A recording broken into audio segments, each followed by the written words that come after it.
Hello दोस्तों, एक बार फिर से मैं हाजिर हूँ 21 दिसंबर 2021 के डेली पीआईबी एनालिसिस के साथ।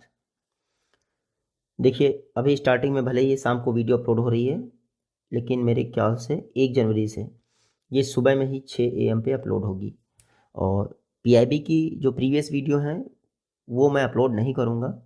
ईएसआई एआरडी मॉड्यूल में उनको कवर करूँगा मैं, लेकिन जो डेली करंट अफेयर्स की वीडियो हैं वो मंथली वाइज मैं प्रीवियस कवर करूँगा ज़रूर। आज का पहला आर्टिकल है एग्रीकल्चर सेक्टर में जो मॉडर्नाइजेशन या फिर मैकेनाइजेशन प्रोसेस चल रहा है गवर्नमेंट ऑफ इंडिया द्वारा, ताकि एग्रीकल्चर प्रोडक्शन इंक्रीज़ किया जा सके और फार्मर्स की इनकम को जल्दी से जल्दी डबल किया जा सके। तो फार्मर्स वेलफेयर के लिए मैकेनाइजेशन मॉडर्नाइजेशन चल रहा है। देखते हैं क्या आर्टिकल आया है। Department of agriculture and farmer welfare कई सारे मिशन या फिर स्कीम जो है इम्प्लीमेंट कर रहा है ताकि फार्मर्स को सपोर्ट प्रोवाइड किया जा सके फार्म मैकेनाइजेशन के लिए। एग्रीकल्चर सेक्टर में मैकेनाइजेशन के लिए सपोर्ट प्रोवाइड किया जा सके, इसके लिए कई सारी स्कीम चल रही हैं। इसमें से एक है सब मिशन ऑन एग्रीकल्चरल मैकेनाइजेशन, जिसको आप समम स्कीम के नाम से जानते हैं। समम स्कीम 2014-15 से 2021-22 तक, अभी तक समम स्कीम के तहत 5,490 करोड़ रुपए दिए जा चुके हैं। लगभग 5,491 करोड़ रुपए दिए जा चुके हैं समम स्कीम के तहत। समम स्कीम फार्म मैकेनाइजेशन के लिए आपको याद रखना है। उसके अलावा mission for integrated development of horticulture MIDH scheme horticulture sector के लिए है।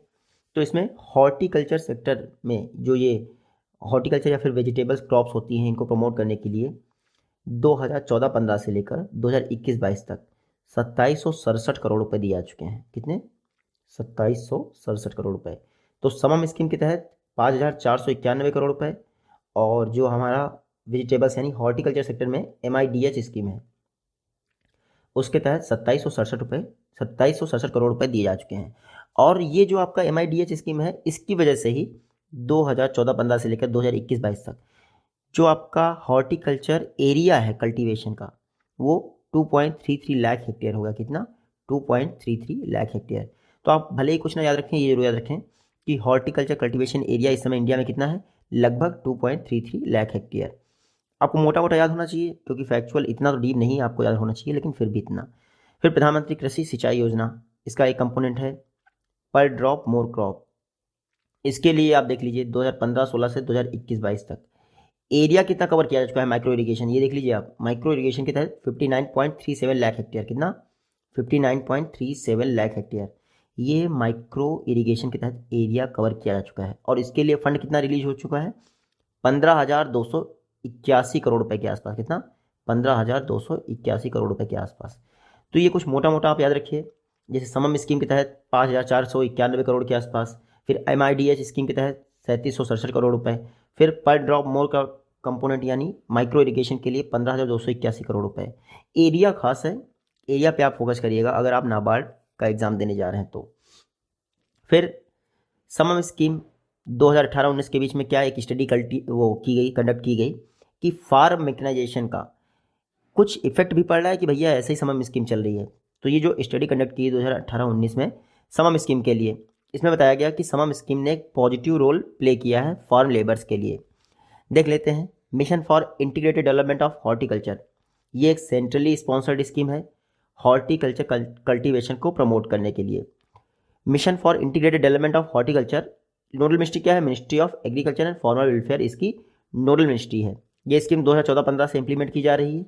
और याद रखिएगा, ये जो mission for integrated development of horticulture है, ये एक अम्ब्रेला स्कीम है। ग्रीन रिवॉल्यूशन कृषि योजना उसी का एक पार्ट है। देखिए, ग्रीन रिवॉल्यूशन कृषि योजना में 8 पार्ट हैं, उसी में से आपकी एक MIDH स्कीम भी है। MIDH स्कीम में गवर्नमेंट ऑफ इंडिया 60% देती है और बाकी 40% स्टेट गवर्नमेंट बेयर करती है। लेकिन अगर ये हिमालयन स्टेट्स की बात कर ली जाए तो 90%। ठीक है, MIDH स्कीम। तो समम स्कीम हो गई आपकी, MIDH स्कीम हो गई, माइक्रो इरिगेशन हो गया। इसमें आपको एरिया जरूर याद रखना है। ठीक है, बाकी धीरे धीरे हम लोग जैसे ही आगे बढ़ेंगे तो ये चीज़ें अपने आप याद होती जाएंगी, आपको कहीं नोट करना नहीं पड़ेगा। फर्टिलाइजर सेक्टर में रिफॉर्म करने के लिए या फिर अभी तक जो रिफॉर्म किए गए हैं उनको एनालाइज करने के लिए देखते हैं क्या है। देखिए, गवर्नमेंट ऑफ इंडिया ने DBT स्कीम इंट्रोड्यूस की थी अक्टूबर 2016 में। तो अक्टूबर 2016 में इंट्रोड्यूस की थी डीबीटी स्कीम, जो फर्टिलाइजर्स फार्मर्स लेते हैं उनको सब्सिडी देने के लिए, और इसको 2018 मार्च में पूरे देश में रोल आउट कर दिया गया था। इसमें क्या होता है, जो फर्टिलाइजर कंपनीज होते हैं वो सब्सिडी पे करते हैं फार्मर्स को, और जितनी सपोज करो 100 रुपीज़ का आपका एक बैग है यूरिया का, उसमें 40 रुपीज़ की सब्सिडी है। तो ये जो कंपनीज़ हैं ये फार्मर से 60 रुपीज़ ले लेंगी, और ये जो 40 रुपीज़ बचता है ये गवर्नमेंट ऑफ इंडिया इनको डायरेक्टली पे कर देती है। तो डायरेक्ट बेनिफिट ट्रांसफ़र सिस्टम के तहत ये 100% सब्सिडी फर्टिलाइजर कंपनीज़ को पे कर दी जाती है। बाद में गवर्नमेंट ऑफ इंडिया ने 25 मई 2015 को क्या किया, न्यू यूरिया पॉलिसी इंट्रोड्यूस कर दी। पर्पस क्या था, इंडिजिनस यूरिया का प्रोडक्शन इंक्रीज़ करना। और नैनो लिक्विड यूरिया भी आ गया, आपको सभी को पता है, वो लोग पढ़ ही चुके हैं। अब ये नई यूरिया पॉलिसी आई, उसका गवर्नमेंट ने क्या किया, थर्ड पार्टी इवोल्यूशन करवाया कि ये जो न्यूट्रिएंट बेस्ड सब्सिडी स्कीम चल रही है या फिर यूरिया सब्सिडी स्कीम चल रही है, इसको कंटिन्यू किया जाए या फिर कुछ इंप्रूवमेंट की ज़रूरत है। अब न्यूट्रिएंट बेस्ड सब्सिडी स्कीम 2010 में लॉन्च की गई। पर्पस क्या था, देखिए NPK रेशियो कितना होना चाहिए, 4:2:1, लेकिन नाइट्रोजन का रेशियो बढ़ रहा है। तो न्यूट्रिएंट बेस्ड सब्सिडी स्कीम इसीलिए लॉन्च की गई कि ये जो नाइट्रोजन का रेशियो बढ़ रहा है और फास्फोरस और पोटेशियम का रेशियो बिगड़ रहा है, इसको बैलेंस किया है।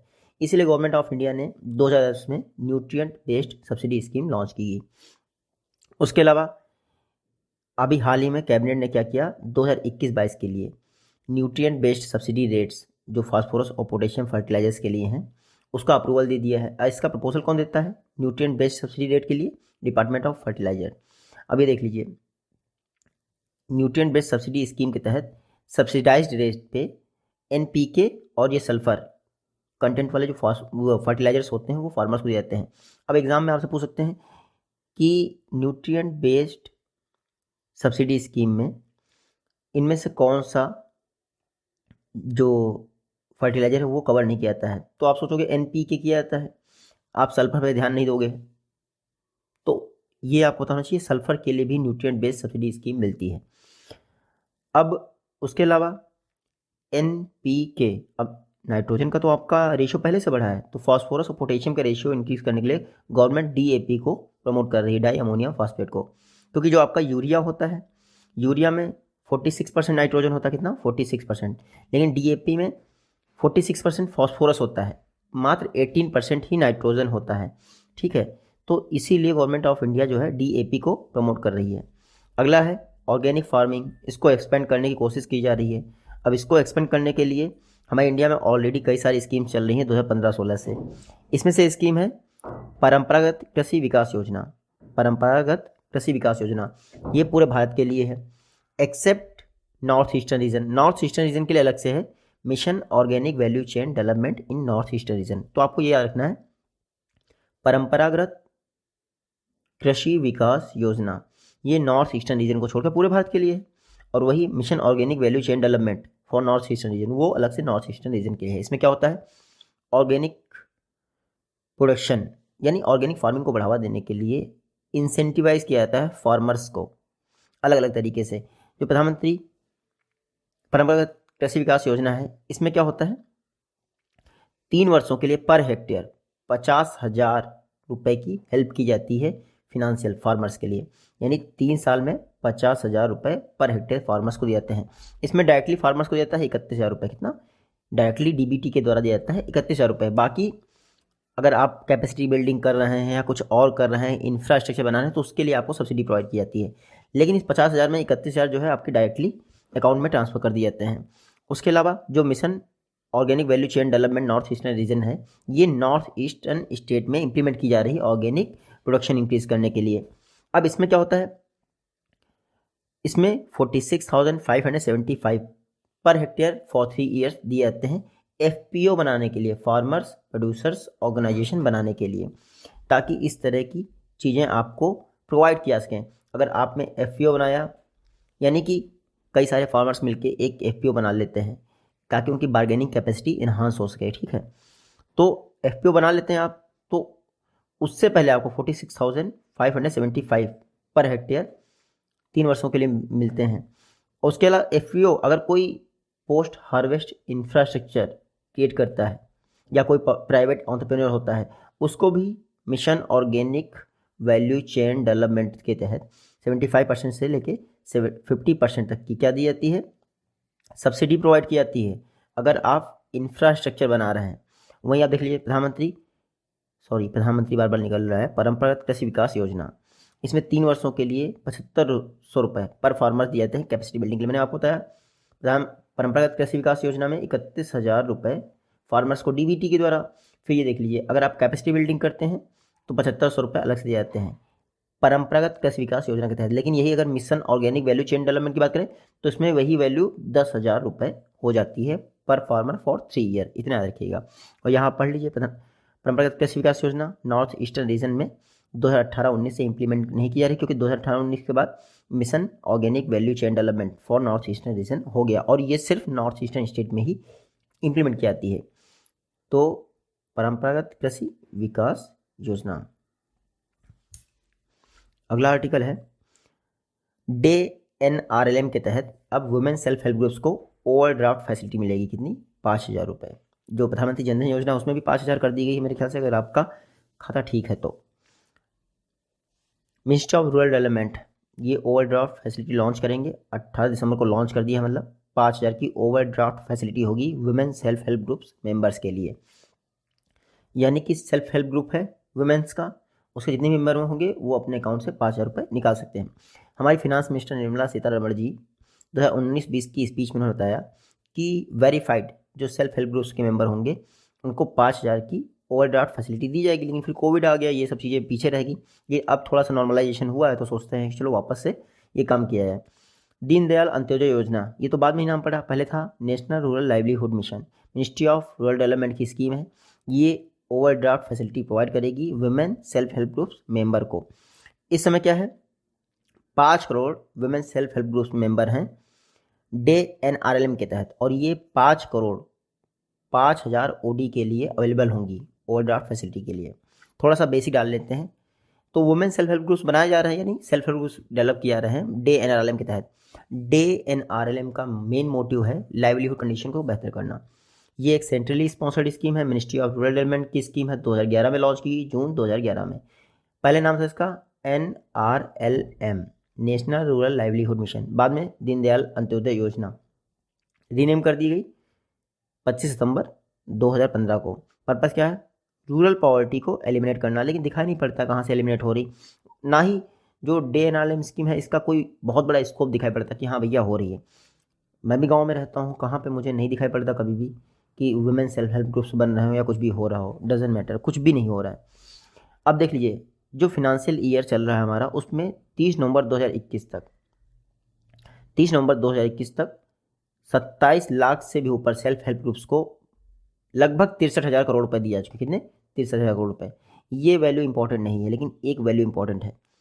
डे NRLM स्कीम के तहत वुमेन सेल्फ हेल्प ग्रुप्स जो कि लगभग 4.5 लाख हैं, 4.5 लाख करोड़ रुपए दिए जा चुके। कितने, 4.5 लाख करोड़ रुपए दिए जा चुके हैं अप्रैल 2013 से। तो ये है, आप देख लीजिए वुमेन सेल्फ हेल्प ग्रुप्स को डे NRLM के तहत लगभग 4.5 लाख करोड़ रुपए दिए जा चुके हैं 2013 से, आपको याद रखना है। और इन 4.5 लाख करोड़ में से मात्र 1,33,915 करोड़ ही NPA हुआ है, यानी 2.49%। तो इतनी वैल्यू तो, क्योंकि इंटरेस्ट लेते हैं 8% या 6%, तो आराम से ये NPA जो है बेयर किया जा सकता है। तो ये चीज़ याद रखिएगा कि इस लगभग 4.5 लाख करोड़ दिया जा चुका है वुमेन सेल्फ हेल्प ग्रुप्स को डे NRLM स्कीम के तहत, इतना याद रखिएगा आप। अगला आर्टिकल देख लीजिए, import and export of agriculture products. 2020-21 के अंदर जो एग्रीकल्चर का इंपोर्ट था वो एक्सपोर्ट से कम था, तो ये हमारे लिए बेहतर है, क्योंकि इससे जो हमारा व्यापार घाटा है, बैलेंस ऑफ पेमेंट, वो इम्प्रूव होगा, सरप्लस इम्प्रूव होंगे। तो ये देख लीजिए आप, हमारा एक्सपोर्ट रहा 2 लाख करोड़ के आसपास और इम्पोर्ट रहा 1,41,000 करोड़ के आसपास, तो हमारे लिए अच्छा है। लेकिन हमें अभी भी फोकस करने की ज़रूरत है, क्योंकि वेजिटेबल ऑयल्स हुआ, पल्सेस हुए, इसके लिए हम सेल्फ रिलायंस नहीं है, हमें आज भी इंपोर्ट करना पड़ता है बड़ी मात्रा में। पाम ऑयल आपने सुना ही होगा, इंडोनेशिया से इंडिया सबसे ज़्यादा इंपोर्ट करता है। पहले मलेशिया जो है, पहले इंडोनेशिया पाम ऑयल के प्रोडक्शन में आगे था, अभी मलेशिया हो गया, कुछ ऐसे करके है, कन्फ्यूज़न थोड़ा सा है मुझे, आगे वाली वीडियोज़ में आपको क्लियर हो जाएगा। इंडिया में पल्सेस के मामले में सेल्फ रिलायंस बनाने के लिए नेशनल फूड सिक्योरिटी मिशन में पल्सेस को शामिल कर लिया गया। इससे क्या होगा, पल्सेस का प्रोडक्शन इंक्रीज होगा। बाकी एमएसपी तो दिया ही जाता है ताकि पल्सेस का प्रोडक्शन इंक्रीज हो। पिछले कुछ वर्षों में जो है आफ्टर मोदी गवर्नमेंट यानी 2014 के बाद पल्सेस पे बहुत फोकस किया गया, इसलिए हमारा पल्सेस का इंपोर्ट काफ़ी कम हुआ। फिर गवर्नमेंट ऑफ इंडिया द्वारा राष्ट्रीय कृषि विकास योजना रन की जा रही है। ये स्टेट गवर्नमेंट को हेल्प करती है ताकि पल्सेस का प्रोडक्शन भी इंक्रीज़ किया सके। अब पल्सेस के लिए तो नेशनल फूड सिक्योरिटी मिशन में इंक्लूड कर लिया गया, तो उस पर ध्यान दिया जाएगा। अब ऑयल सीड के लिए क्या गया, तो national food security mission oil seed programme ये लॉन्च कर दिया गया ताकि जो एडिबल ऑयल्स हैं उनका प्रोडक्शन इम्प्रूव किया सके हमारे देश में। तो national mission on edible oil palm oil हम लोग इंपोर्ट करते हैं। ये देख लीजिए, इंडिया में जो एग्रीकल्चर इंपोर्ट होता है उसका 54% क्या है, वेजिटेबल ऑयल, यानी एडिबल ऑयल 54%। जितना भी एग्रीकल्चर इंपोर्ट होता है उसका 54% वेजिटेबल ऑयल है। और 2020-21 में ये जो वेजिटेबल ऑयल था ये लगभग आप देख लीजिए फरवरी 2021 तक 74,286 करोड़ के आसपास था। इंडियन गवर्नमेंट क्या कर रही है, एग्रीकल्चर एक्सपोर्ट को प्रमोट कर रही है। 2022 तक $60 बिलियन का एग्रीकल्चरल एक्सपोर्ट होना है, लेकिन इंपोर्ट को रिड्यूस करना भी हमारे लिए बहुत बड़ा हेडेक है। अगर देखा जाए तो इंडिया फ्रूट्स एंड वेजिटेबल्स का यानी हॉर्टिकल्चर्स का सेकंड लार्जेस्ट प्रोड्यूसर है आफ्टर चाइना। लेकिन अगर यही देखा जाए कि इसमें प्रोसेसिंग कितने फूड की आइटम की होती है वेजिटेबल्स की, तो याद रखिएगा 2% से ऊपर नहीं होती है। अब यही देख लीजिए, अब national mission on edible oil palm ये कुछ समय पहले ही लॉन्च हुआ है। प्राइम मिनिस्टर मोदी जी ने अनाउंस किया था national mission on edible oil palm. इसमें 11,000 करोड़ का इन्वेस्टमेंट करना है 5 वर्षों में। आपको ये जरूर याद रखना है, national mission on edible oil palm oil ये सेंट्रली स्पॉन्सर्ड स्कीम है। इसमें क्या है, इसमें कहा गया 2025-26 तक ऑयल जो एडिबल ऑयल है उसके लिए additional cultivation area 6.5 lakh hectare add करना है। तो ये वैल्यू याद रखिएगा, पहली बात तो 5 साल में 11,000 करोड़ खर्च करना, फिर 6.5 लाख हेक्टेयर एरिया ऐड करना, ये देख लीजिए।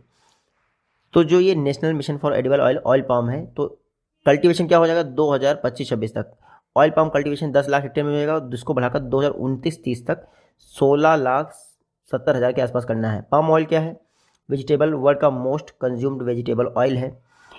टॉप कंज्यूमर कौन है, इंडिया, चाइना, यूरोपियन यूनियन। ठीक है, अगला आर्टिकल है 2020-21 में एथेनॉल को पेट्रोल में ब्लेंड करने के लिए 302 करोड़ लीटर से भी ऊपर एथेनॉल दिया गया है एथेनॉल ब्लेंडिंग प्रोग्राम के तहत।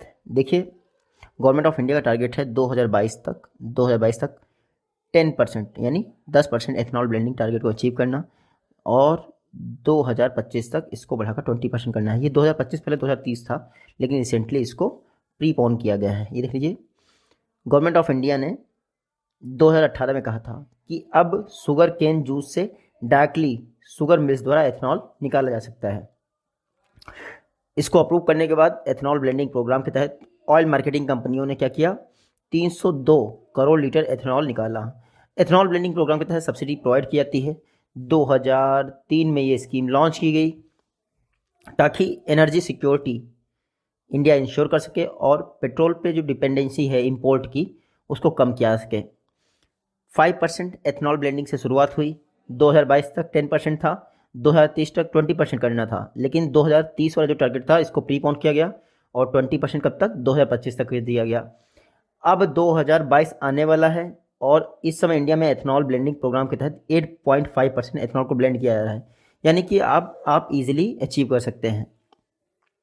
एथेनॉल प्रोडक्शन करने के लिए कई सारे शुगर मिल्स अलग अलग इंफ्रास्ट्रक्चर क्रिएट कर रही हैं। इसके लिए उनको एथेनॉल इंटरेस्ट सबवेंशन स्कीम के तहत इंटरेस्ट सबवेंशन दिया जाता है उनके लोन पर, और ये इंटरेस्ट सबवेंशन 6% पर एनम तक होता है, या फिर बैंकों ने जो इंटरेस्ट चार्ज किया है उसके 50% मैक्सिमम, तो इसमें से जो भी कम होगा उसके लिए दिया जाएगा। ये 5 वर्ष के लिए होता है इंटरेस्ट सबवेंशन, 1 वर्ष का मोरेटोरियम भी इसमें इंक्लूड होता है। जो नेशनल बायोफ्यूल पॉलिसी है 2018, इसमें गवर्नमेंट ऑफ इंडिया ने ये भी अनाउंस कर दिया है कि भाई आप राइस स्ट्रॉ जो पैडी होती है जिसको पैरा कहते हैं गाँवों में, उससे भी एथेनॉल निकाल सकते हैं। इवन शुगर केन से भी, स्वीट्स से भी, इससे एथेनॉल आप निकाल सकते हैं। रिसेंट नेशनल बायोफ्यूल पॉलिसी में इंट्रोड्यूस किया गया है ये कार्यक्रम। 1951 का जो इंडस्ट्रीज एक्ट है पहले इसमें ऐसा नहीं था, पहले एथेनॉल के फ्री मूवमेंट के लिए परमिशन लेनी पड़ती थी, लेकिन बाद में ये क्या कर दिया गया, अमेंड कर दिया गया था और इंडस्ट्रीज़ को अलाउ कर दिया कि आप एथेनॉल का फ्री मूवमेंट पूरे देश में करवा सकते हैं। एथेनॉल पर जीएसटी देखिए, एथेनॉल ब्लेंडिंग विद पेट्रोल, इस पर जीएसटी को 18% घटाकर 5% कर दिया गया है। वही E12 और E15 कैटेगरी के एथेनॉल की परमिशन भी दे दी गई है ministry of road transport and highways द्वारा, ताकि इनको बाद में किस में यूज़ किया जा सके, इंजन में यूज़ किया जा सके, जो ऑटोमोबाइल इंजन होते हैं उसमें यूज़ किया जा सके, याद रखिएगा। क्योंकि सपोज करिए एक लिमिट से ऊपर अगर आप एथेनॉल ब्लेंड कर देते हैं पेट्रोल में, तो हमारा जो ऑटोमोबाइल का इंजन होता है या फिर टू व्हीलर्स के इंजन होते हैं उनको डैमेज कर सकता है। तो इसीलिए एक सर्टेन अमाउंट होगा ना एथेनॉल का, ताकि ब्लेंड करने पे दिक्कत ना हो। अगला आर्टिकल है नेशनल ट्यूबरक्लोसिस एलिमिनेशन प्रोग्राम। देखिए थोड़ा सा देख लीजिए आप इसमें, last article, ministry of health and family welfare national strategic plan implement कर रही है ताकि टीबी को 2025 तक एलिमिनेट किया जा सके। टीबी को एलिमिनेट करने के लिए ग्लोबल टीबी रिपोर्ट 2021 में आई, इसमें बताया गया कि प्रत्येक लाख पॉपुलेशन पे, जहां इंडिया में टीबी केसेस 2015 में 217 थे, अब वो 2020 में घटकर 188 रह गए हैं। ये ग्लोबल टीबी रिपोर्ट के हिसाब से पिछले 7 वर्षों में टीबी के केसेस में देखने को मिला है 13% का डिक्लाइन।